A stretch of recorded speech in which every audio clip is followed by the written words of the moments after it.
کفشای آهنی پام کردم، من این دنیای وحشی رو رام کردم.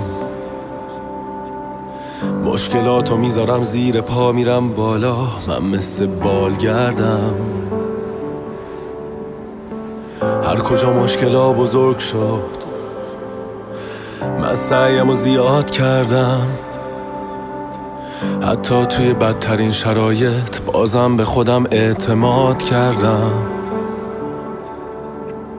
یاد گرفتم که زندگی سخته و دست زیاد بالا دست، توی جاده زندگی همیشه پایین و بالا هست. یاد گرفتم که زندگی یعنی همین لحظه، فردا که نیومده ولی امروز همین حالا هست. هیچ مشکلی بزرگ، هیچ دیواری واسم بلند نیست. این دنیا جایی واسه اونا که همیشه جلوی خطر پر دلهرن نیست.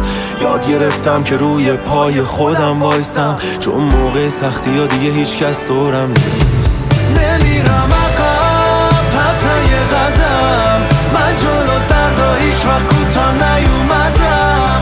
من گذشته رو نمیشه برگردونم، پس میرم جلو تا جایی که میتونم. نمیرم عقب حتی یه قدم، واسه اینجا بودم به هر دری زدم.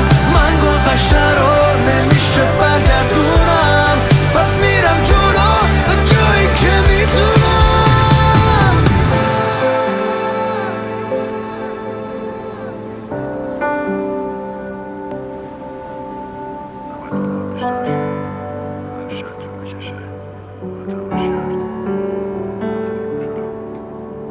اگه مانع زیاده حتی با پای پیاده، من با عزم و اراده میرم جلو خیلی ساده.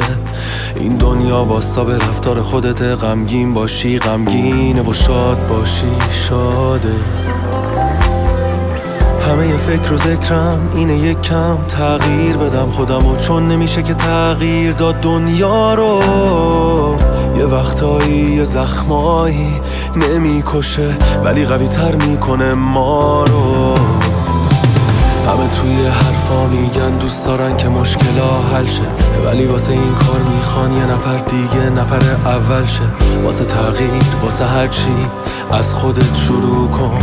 اگه میخوای این دنیا به بهش مبدل شه، بعد به دلت راه نده بترس.